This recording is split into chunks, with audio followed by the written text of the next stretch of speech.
রাজধানীর মোহাম্মদপুরে এক যুবককে কুপিয়ে হত্যা করেছে দুর্বৃত্তরা। বাড্ডায় গুলির ঘটনায় আহত যুবলীগ নেতা মারা গেলেন ঢাকা মেডিকেলে। এ নিয়ে মৃতের সংখ্যা 4। জঙ্গিদের টাকা দেওয়ার কথা আদালতে স্বীকার করলেন 3 আইনজীবী। ৭১-এর বিরোধীরাই দেশকে জঙ্গি রাষ্ট্র বানানোর পায়তারা করছে, অভিযোগ আওয়ামী লীগ নেতাদের। ছাত্রলীগ নেতা আরজু হত্যায় র্যাবের 3 কর্মকর্তা সহ 4 জনের বিরুদ্ধে মামলার আবেদন। ক্রসফায়ারে ফেলে দলকে নিয়ন্ত্রণে আনার পরিকল্পনা নেই সরকারের, মন্তব্য তথ্যমন্ত্রী।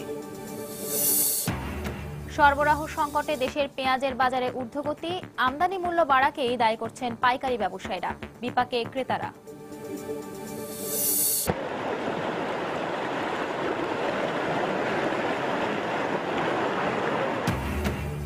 এবং দফায় দফায় পাহাড়ি ঢলে দিশেহারা ফেনীর ফুলগাজী ও পরশুরামের বাসিন্দারা। নদ নদীর পানি বিপদসীমার ওপরে প্রবাহিত হওয়ায় উত্তরাঞ্চলে বন্যা পরিস্থিতির অবনতি।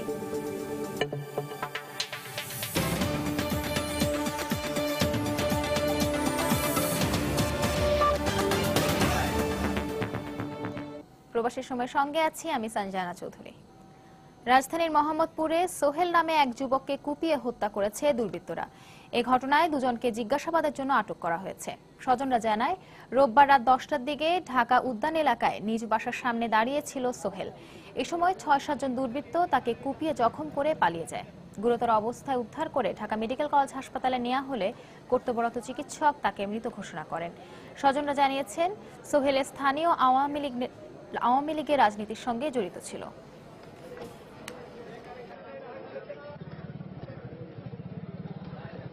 ওর নাম বজরুল, ওইটা দেখছি অরিজিনালি আপনি পাইবেন। ওইটা হ্যাঁ, বাধা দিত না। ওরা সন্ত্রাসী করলে একদিন এক গার্মেন্টসের মাইয়ারে সন্ত্রাসী করে টাকা নিয়ে গেছে গা, মোবাইল সেট পর্যন্ত হয়ে গেছে। আসে ও কইছে যে বজরুল ভাই আপনি এই সেটটা দিয়ে দেন, এত অসহায় মানুষের লগে এই সমস্ত কি করেন। তে ও যেরকম ওই এলাকায় আমরা মনে করেন হাউজিং এর সাথে চলাফেরা করি, তারাও যেরকম তুই করছে শুয়ে তুমি এটা দেখো, ওর সমস্যা আমরা দেখি।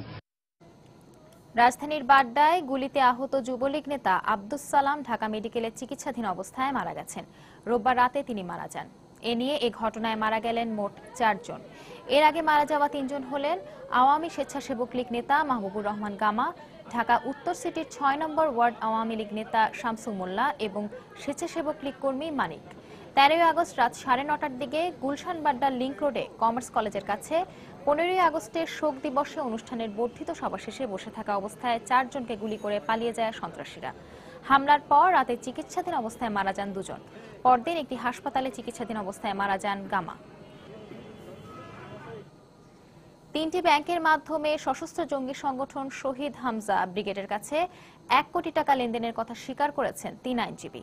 মূলত জঙ্গি সংগঠনটির পরিচালক মনিরুজ্জামান ডনকে টাকা দেয়া হয়েছিল।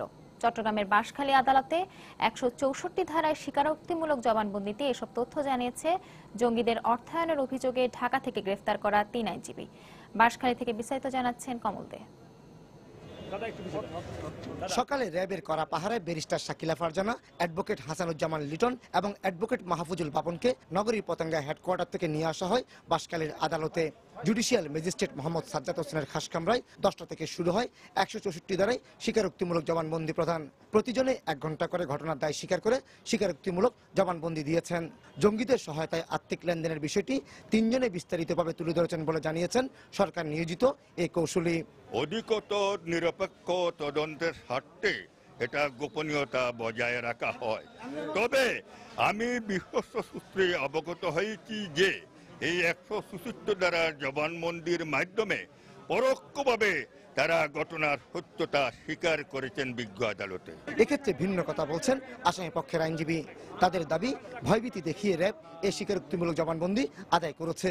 মূলত তারা আগে গ্রেপ্তারকৃত শহীদ হামজা ব্রিগেডের 29 সদস্যের মামলা পরিচালনার জন্য এই অর্থ লেনদেন করেছিলেন বলে দাবি এই আসামি পক্ষের আইনজীবীর। র্যাব পুলিশের উপস্থিতিতে তাদের ভীতিকর অবস্থা সৃষ্টি করে তাদেরকে নেওয়া হয়েছে সরাসরি।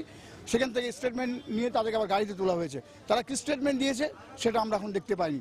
তবে আমাদের প্রচলিত আইন অনুযায়ী একজন আসামির সাথে তার মনোনীত আইনজীবীর যে পরামর্শ করার যে সুযোগ, ন্যূনতম সুযোগ তাদেরকে দেওয়া হয়নি। বাঁশখালীর মামলায় স্বীকারোক্তিমূলক জবানবন্দি দেওয়ার পর তাদের হাটহাজারী থানার মামলায় রিমান্ডে নেওয়ার কথা ছিল, কিন্তু আসামি পক্ষের আইনজীবীদের আবেদনের প্রেক্ষিতে আদালত 3 জনকেই কারাগারে প্রেরণের নির্দেশ দিয়েছে। আমাদের একটা জামিনের প্রার্থনা ছিল, ওইটা নামঞ্জুর করেছে। তাছাড়া তদন্তকারী কর্তৃপক্ষ একটা বেআইনি এবং ভয় দেখানোর জন্য একটা দরখাস্ত দিয়েছে, যেটা আইনসম্মত নয়। এদিকে র্যাবের আবেদনের প্রেক্ষিতে 3 আইনজীবীকে হাটহাজারীর অপর একটি জঙ্গি মামলায় গ্রেপ্তার দেখিয়েছে চট্টগ্রামের আদালত। তাদের জিজ্ঞাসাবাদের জন্য র্যাব 5 দিনের রিমান্ডের আবেদন জানালো সোমবার রিমান্ড শুনানির তারিখ নির্ধারণ করেছে। জঙ্গি অর্থায়নের অভিযোগে এই 3 আইনজীবীকে গত 18 আগস্ট রাতে ঢাকা ধানমন্ডি থেকে গ্রেপ্তার করেছিল র্যাব। পরবর্তীতে আদালত থেকে তাদের 4 দিনের রিমান্ডে এনে জিজ্ঞাসাবাদ করা হয়। এর আগে গত ফেব্রুয়ারি মাসে চট্টগ্রামের হাটহাজারী, বাঁশখালী এবং হালিশহর থেকে সংগঠনটির 3টি আস্তানা থেকে বিপুল পরিমাণ অস্ত্র ও গোলাবারুদ উদ্ধার করা হয়েছিল। চট্টগ্রামের বাঁশখালী থেকে কমল দেব, সময় সংবাদ। যারা 71-এ দেশের বিরোধিতা করেছে তারাই দেশকে জঙ্গি রাষ্ট্র বানানোর পায়তারা করছে বলে অভিযোগ করেছেন আওয়ামী লীগ নেতারা। রোববার সন্ধ্যায় রাজধানীর পুরান ঢাকায় আওয়ামী আইনজীবী পরিষদের জাতীয় শোক দিবসের আলোচনা সভায় একথা বলেন তারা। এ সময় বঙ্গবন্ধু হত্যার মূল পরিকল্পনাকারীদের বিচারের আওতায় আনারও দাবি জানানো হয়।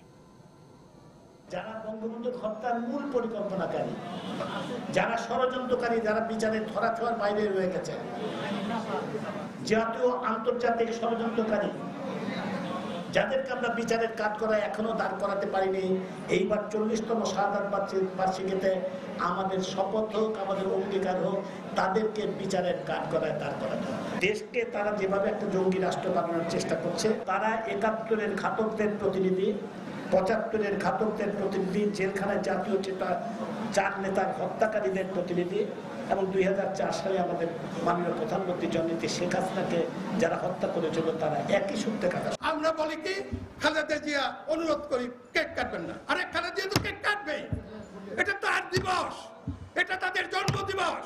15ই আগস্টের সাথে জিয়াউর রহমান সরাসরি ছিল বলে এই তাদেরকে এখনো সে বুঝায় যে আমরা এখনো তোমার সাথে আছি। খালেদা জিয়া যখন নিজামী মুজাহিদদের নিয়ে সরকার গঠন করে তখন কেন অবাক হব?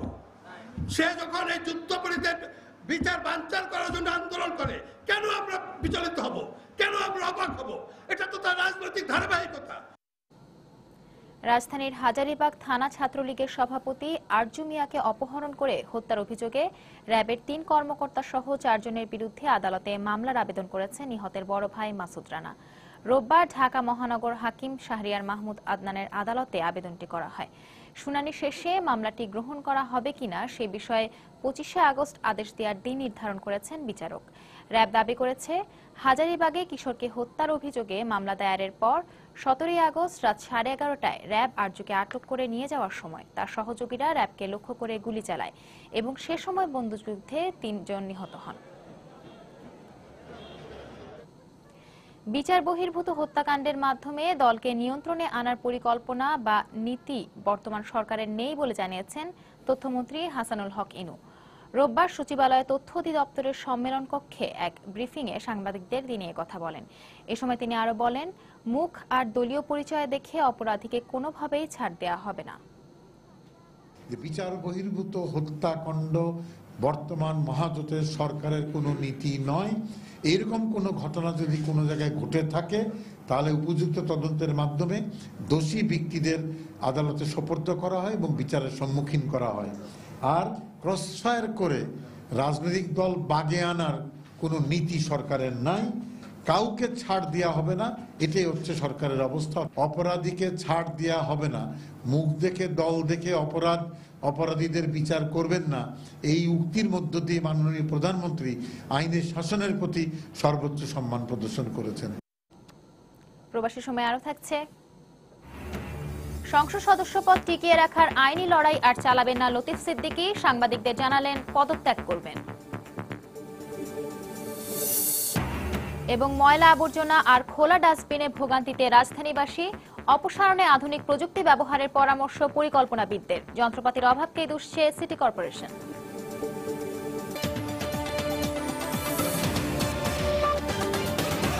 সরবরাহ ঘাটতিতে চড়া দেশের পেঁয়াজের বাজার।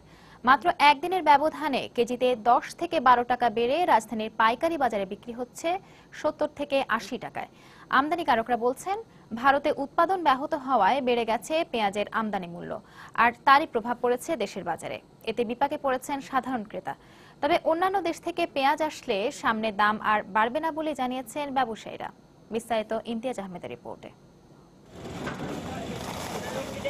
মাত্র একদিন আগেও রাজধানী পাইকারি বাজারে যে পেঁয়াজ বিক্রি হয়েছে 60 থেকে 70 টাকা, হঠাৎ করেই তার পাইকারি মূল্য গিয়ে ঠেকেছে 70 থেকে 80 টাকায়। আড়তদাররা বলছেন আমদানি মূল্য বৃদ্ধি এবং দেশীয় পেঁয়াজের সরবরাহ কম থাকার কারণেই এই মূল্য বৃদ্ধি। ইন্ডিয়ার যে পেঁয়াজটা আমাদের দেশে আমদানি হতো, ওই দেশে বৃষ্টি বন্যাতে মার খেয়ে গেছে, যার কারণে ওই দেশে ক্রাইসিস।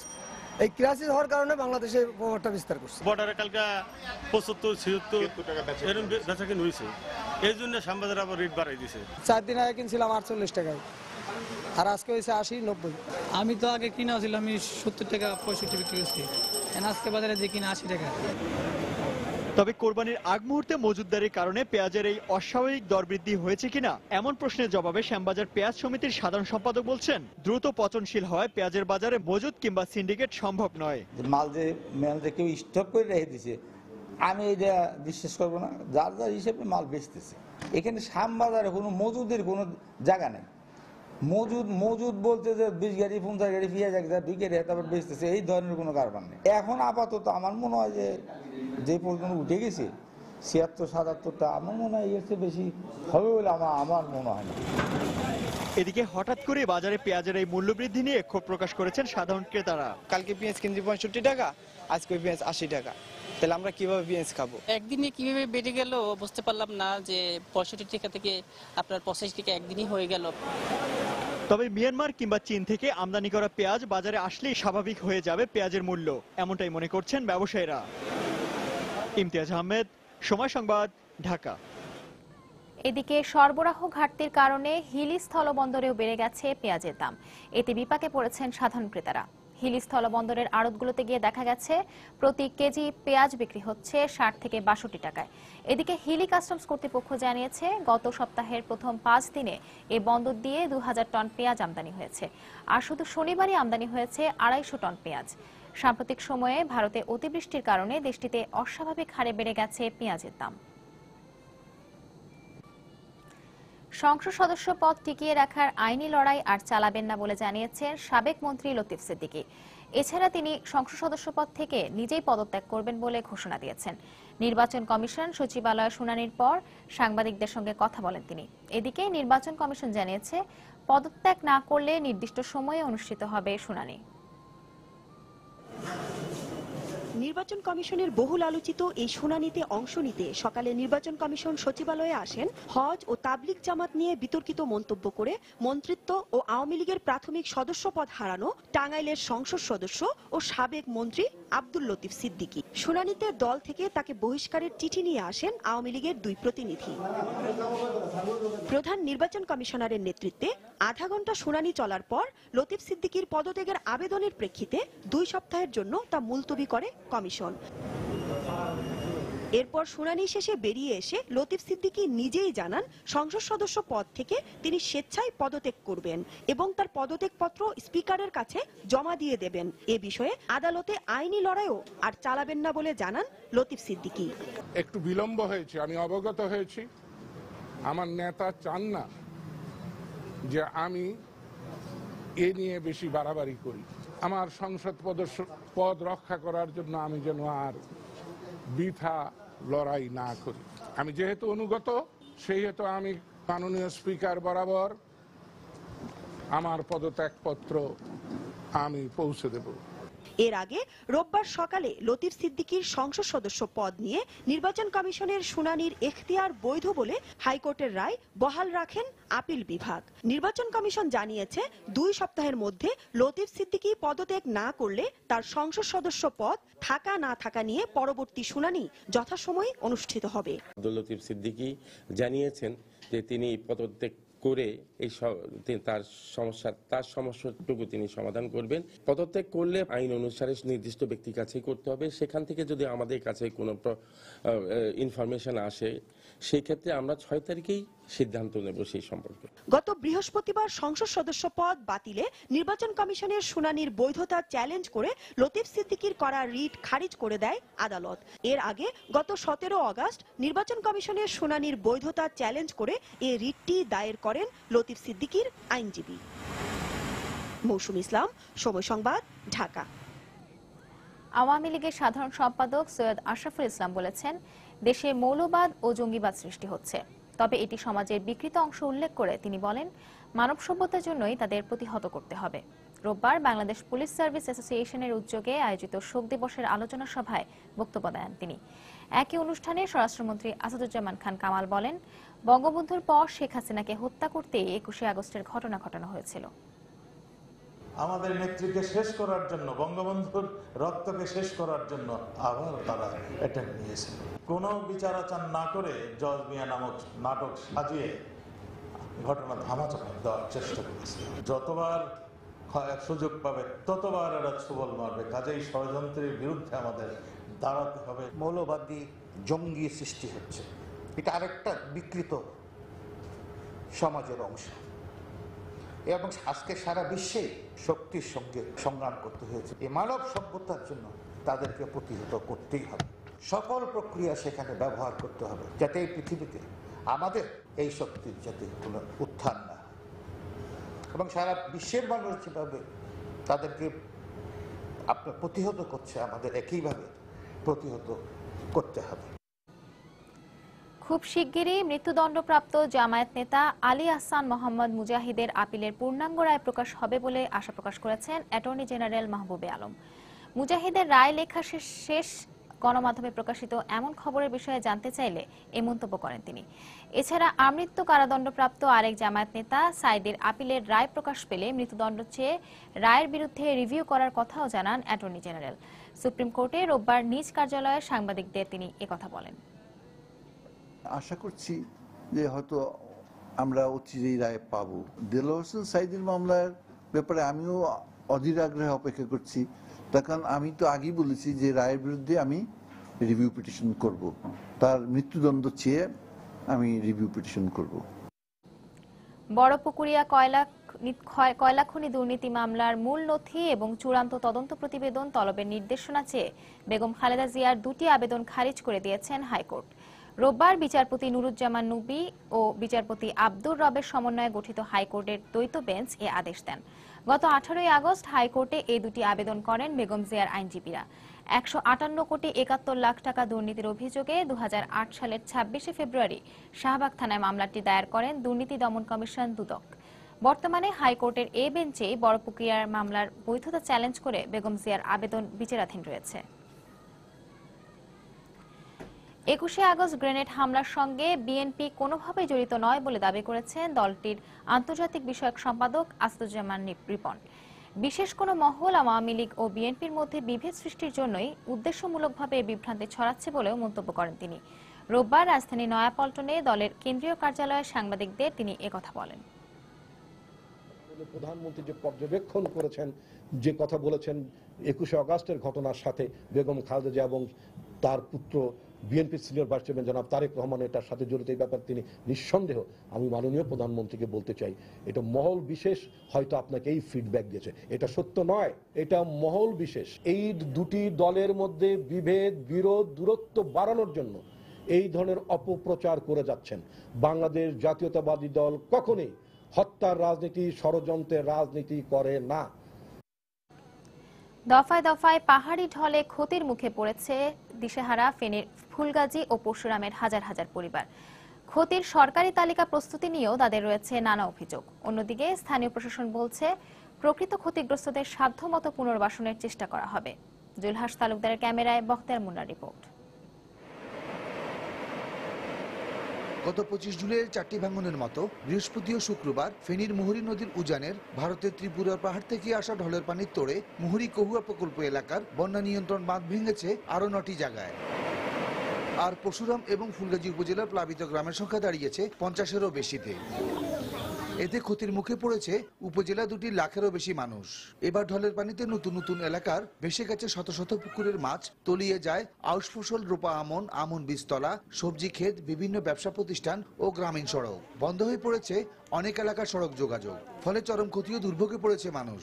আমাদের শত শত মাছের গ্যাস ছিল, এই গ্যাসগুলা বন্যার পানিতে তলিয়ে গেছে। ফসল তো আর হইতেই না, এখন কৃষকের আমরা চোখে অন্ধকার দেখা যায়। সরকারের কোনো সাহায্য সহযোগিতা আমরা পাবো না, যারা চেয়ারম্যান মেম্বার লগে হাত আছে তারা এরা পাইব। সরকারের যদি তালিকাটা ঠিকভাবে করতো তাহলে আমরা ক্ষতিগ্রস্ত লোকে কিছু সাহায্য পাইতাম। প্রথম দফা বন্যায় ক্ষতিগ্রস্ত এলাকার লোক সংখ্যা লাখের বেশি হলেও সরকারি তালিকায় এ সংখ্যা দেখানো হয়েছে 4800। এদিকে ফেনীর ভারপ্রাপ্ত জেলা প্রশাসক জানালেন, সঠিকভাবে তালিকা ও পুনর্বাসনের চেষ্টা করা হবে। পূর্ণাঙ্গ তালিকা পাওয়ার পরই বিভিন্ন সরকারি বিভিন্ন বিভাগের নিকট এই বরাদ্দের জন্য বরাদ্দ চাওয়া হবে। এই বরাদ্দ প্রাপ্তির পরবর্তীতেই এই পুনর্বাসনের কার্যক্রম গ্রহণ করা হবে। এদিকে দ্বিতীয় দফায় বন্যার সরকারিভাবে এখনো ক্ষতি নিরূপণ না হলেও প্রথম দফার বন্যায় পরশুরাম ও ফুলগাজীর ভেসে যাওয়া 160টি পুকুরের ক্ষতি 41 লাখ, আর আউশ, রোপা আমন, আমন বীজতলা, সবজি ক্ষেত তলিয়ে 76,80,000 টাকার ক্ষতি নির্ধারণ করা হয়েছে। এখানকার এমন হাজার হাজার ক্ষতিগ্রস্তরা ক্ষতি পূরণ হওয়ার আশা না করলেও তারা মনে করছেন কোনো রকম স্বজনপ্রীতি ছাড়াই পুনর্বাসনের জন্য ক্ষতিগ্রস্তদের প্রকৃত তালিকা করা না হলে এবং সরকারের সহযোগিতা না পেলে অসম্ভব হয়ে পড়বে তাদের ঘুরে দাঁড়ানোটাই। ফুলগাজীর উত্তর পৈতারা গ্রাম থেকে বখতিয়ার মুন্না, সময় সংবাদ, ফেনী। আদমজী ইপিজেড এর ইপিক গার্মেন্টসের দূষিত পানি পান করে গত 5 দিনে শতাধিক শ্রমিক অসুস্থ হয়ে পড়েছেন। তাদের অনেককেই রাজধানীর আইসিডিডিআরবিতে ভর্তি করা হয়েছে। গার্মেন্টস কর্তৃপক্ষ জানায়, গত বুধবার থেকে প্রতিদিনই গার্মেন্টস থেকে সরবরাহ করা পানি ও খাবার খেয়ে দফায় দফায় অসুস্থ হয়ে পড়েন শ্রমিকরা। এক পর্যায়ে শ্রমিকদের অবস্থার অবনতি হলে তাদের মহাখালীর আইসিডিডিআরবিতে ভর্তির জন্য নিয়ে আসে গার্মেন্টস কর্তৃপক্ষ। 122 জনের মধ্যে 60 জনকে প্রাথমিক চিকিৎসা দিয়ে ছেড়ে দেওয়া হয়। বাকিরা হাসপাতালে ভর্তি থাকলেও তাদের অবস্থা শঙ্কামুক্ত বলে জানিয়েছেন চিকিৎসকরা। মূলত খাবার পানিতে জীবাণু থাকায় শ্রমিকরা আক্রান্ত হয়েছেন বলে ধারণা করছে আইসিডিডিআরবি।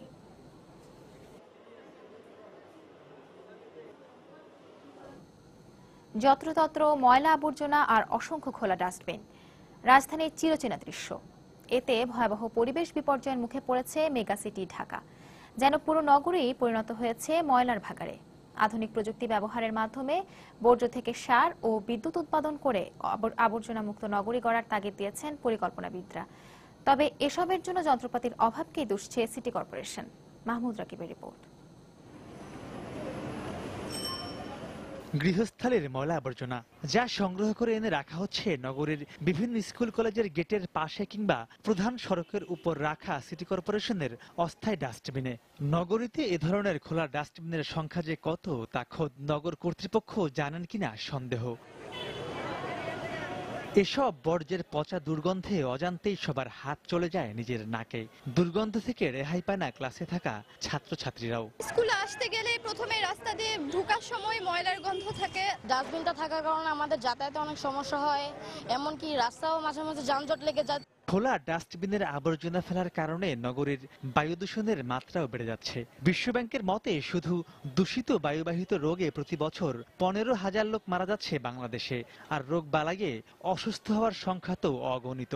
সরকারের উচিত একটা ফাঁকা জায়গা সেই সব এলাকায় ময়লাগুলো সরিয়ে রাখাটাই উচিত। মেয়র যায়, মেয়র আসে, কিন্তু ঢাকার কোনো পরিবর্তন আমরা দেখতে পাচ্ছি না। শিগগিরই বর্জ্য ব্যবস্থাপনা আধুনিকায়ন না করলে রাজধানীর 1,64,00,000 মানুষ দীর্ঘমেয়াদী স্বাস্থ্য ঝুঁকিতে পড়বে বলে আশঙ্কা বিশেষজ্ঞদের। বর্জ্য অপসারণ নিয়ে যে জটিলতার সৃষ্টি হয়েছে এর জন্য সিটি কর্পোরেশন দায়ী করছেন 60 ও 70 দশকের নগর পরিকল্পনাবিদদের। বর্জ্য ব্যবস্থাপনার সমস্ত উদ্যোগই অবশ্যই সিটি কর্পোরেশন নিতে হবে। সারা পৃথিবীতে বর্জ্য একটি আয়ের উৎস। দীর্ঘদিন ধরে শুধু পরিকল্পনাই যদি করা হয় তাহলে জনদুর্ভোগ কমবে না, জনরোষের সৃষ্টি হবে। যারা নগর পরিকল্পনাবিদ ছিলেন তারা তো মূলত এটা করা উচিত ছিল, তারা করেনি। সিটি কর্পোরেশন তো শুধুমাত্র একটি সেবাদানকারী সংস্থা। আগামী 3-4 মাসের মধ্যেই আপনি ডাম্পিং দেখতে পাবেন, কোনো সড়কে কোনো ময়লা দেখতে পাবেন না। বিশ্বব্যাংকের তথ্য মতে প্রতিদিন ঢাকা শহরের বাসাবাড়ি থেকে প্রায় 7,000 মেট্রিক টন বর্জ্য উৎপাদন হয়, যার 50% সরকারিভাবে ডাম্পিং করা হলেও বাকি অংশ থেকে যায় নগরীর অলিতে গলিতে, পথে ঘাটে। তাই ঢাকাকে আবর্জনা মুক্ত একটি বসবাসযোগ্য শহর হিসেবে গড়ে তুলতে হলে সবার আগে বর্জ্য ব্যবস্থাপনাকে পুরো ঢেলে সাজানো উচিত বলে মনে করেন বিশেষজ্ঞরা। মাহমুদ রাকিব, সময় সংবাদ, ঢাকা। এবার প্রবাসের খবর। বাংলাদেশের চলমান পরিস্থিতিতে সরকারকে সতর্ক থাকার আহ্বান জানিয়েছেন প্রবাসী কবি, শিল্পী, সাহিত্যিক ও সাংবাদিকেরা। নিউ ইয়র্কের জ্যাকসন হাইটসে সংবাদ সম্মেলনে এই আশঙ্কার কথা জানান তারা। এতে বক্তব্য দেন প্রবীণ সাংবাদিক সৈয়দ মোহাম্মদুল্লাহ, নাট্যজন জামাল উদ্দিন হোসেন, চিত্র পরিচালক কবির আনোয়ার ও উদীচীর উপদেষ্টা সুব্রত বিশ্বাস। ব্লগার হত্যা, সংখ্যালঘু নির্যাতন, বাক স্বাধীনতায় হস্তক্ষেপ ও ধর্মান্ধতা ধীরে ধীরে বাংলাদেশকে গ্রাস করছে বলেও মন্তব্য করেন তারা। এ বিষয়ে সরকার হুঁশিয়ার না হলে অশুভ শক্তি বাংলাদেশের স্বাধীন পরিচয়কে মুছে ফেলবে বলেও মন্তব্য করেন তারা।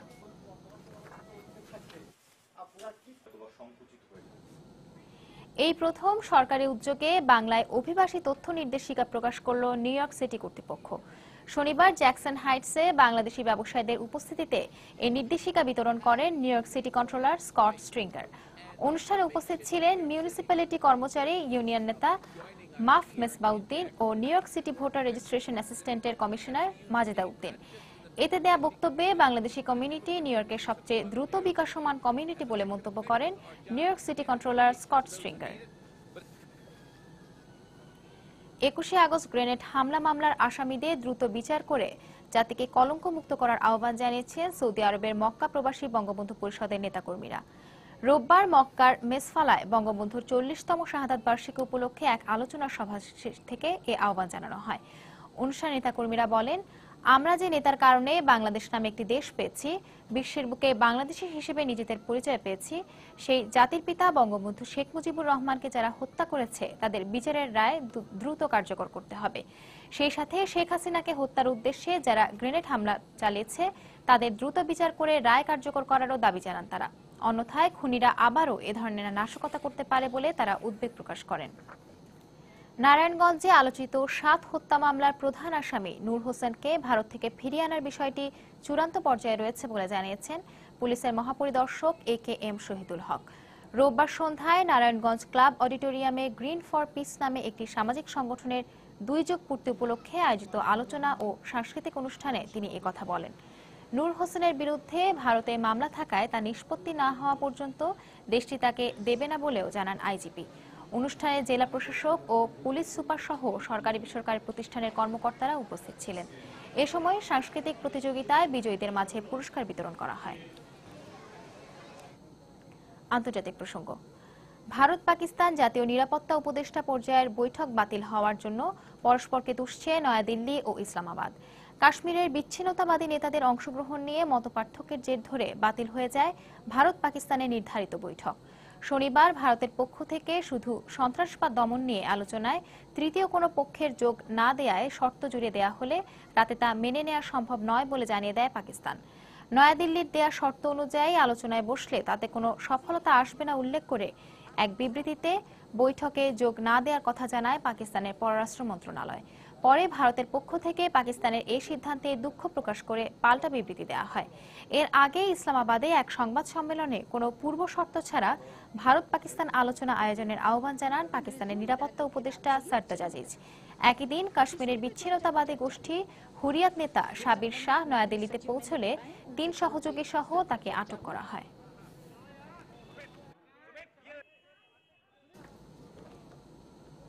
এদিকে ভারত পাকিস্তান নিরাপত্তা উপদেষ্টা পর্যায়ে নির্ধারিত বৈঠক বাতিল হয়ে যাওয়ায় হতাশা প্রকাশ করেছে যুক্তরাষ্ট্র।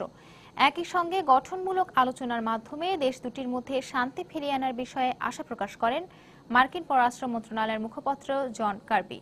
নিরাপত্তা উপদেষ্টা পর্যায়ের আলোচনা বাতিল হলেও গত জুলাই মাসে রাশিয়ার উফা শহরে ভারত ও পাকিস্তানের প্রধানমন্ত্রীর মধ্যে বৈঠকটি ভবিষ্যতে দুপক্ষের মধ্যে শান্তি আলোচনা শুরুতে উৎসাহ যোগাবে বলে মন্তব্য করেন তিনি। এর আগে গত বছর কাশ্মীরের বিচ্ছিন্নতাবাদী নেতাদের সঙ্গে পাকিস্তান কর্তৃপক্ষের বৈঠককে কেন্দ্র করে ভারত পাকিস্তান পররাষ্ট্রমন্ত্রী পর্যায়ের বৈঠক বাতিল হয়ে যায়।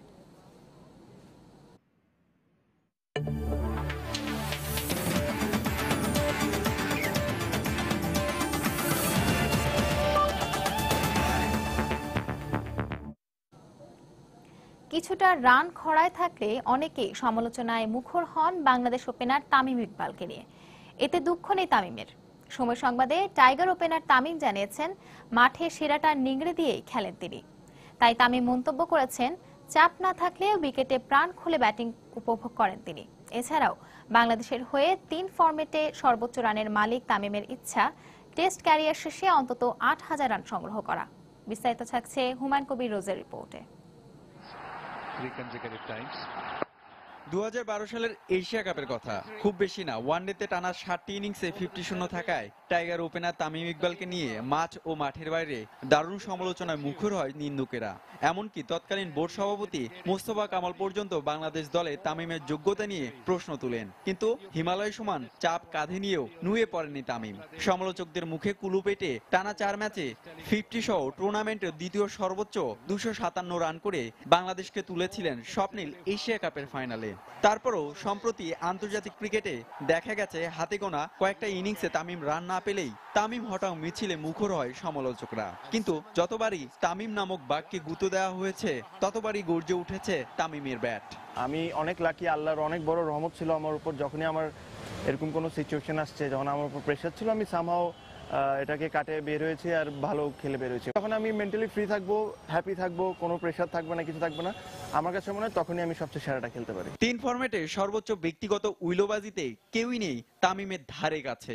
এছাড়াও বাংলাদেশের হয়ে টেস্ট ও ওয়ানডেতে সর্বোচ্চ রানের মালিক তামিম। তারপরও কেন যেন মন ভরে না সমর্থকদের। এতে অবশ্য আক্ষেপ নেই তামিমের। যদি মানুষ আমার ব্যাপারে এমন কোনো কিছু মনে করে থাকে যে আমাকে চাপ দিলে আমি ভালো খেলি, এটা কিন্তু ঠিক না। আমি কি করছি কি করিনি এটা মানুষের যায় বলা, আমি এটা আসলে এটা স্ট্যাটস আছে, সবাই দেখতে পারবে। আরো 10 বছর আন্তর্জাতিক ক্রিকেট খেলতে চান তামিম। স্থির করেছেন টেস্টে রান সংগ্রহের টার্গেট। টেস্ট ক্রিকেট আমার ইচ্ছা হলো অ্যাটলিস্ট 8,000 রান করা।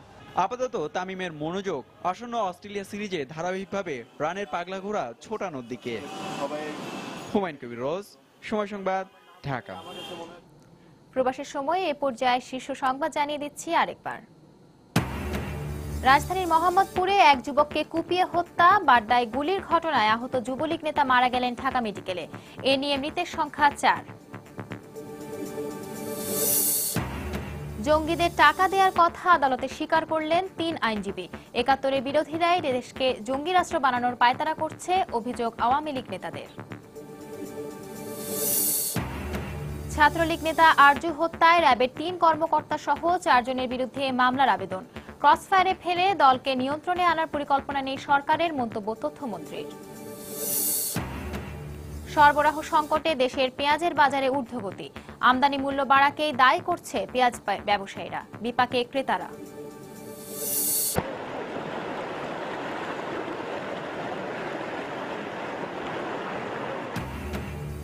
এবং দফায় দফায় পাহাড়ি ঢলে দিশেহারা ফেনীর ফুলগাজী ও পরশুরামের বাসিন্দারা। নদ নদীর পানি বিপদসীমার উপরে প্রবাহিত হওয়ায় উত্তরাঞ্চলে বন্যা পরিস্থিতির অবনতি। এই ছিল প্রবাসীর সময়। যে কোনো খবর পেতে ভিজিট করুন সময়নিউজ.tv। যে কোনো রবি ও সিটিসেল নম্বর থেকে সময় সংবাদের খবর, অনুষ্ঠান সূচি জানতে এবং যে কোনো তথ্য সময় সংবাদ থেকে জানাতে ডায়াল করুন 16242 নম্বরে। এছাড়া এইমাত্র পাওয়া খবর আপনার মোবাইলে পেতে SMS করুন *SN লিখে পাঠিয়ে দিন 16242 নম্বরে। সঙ্গে থাকুন সময়।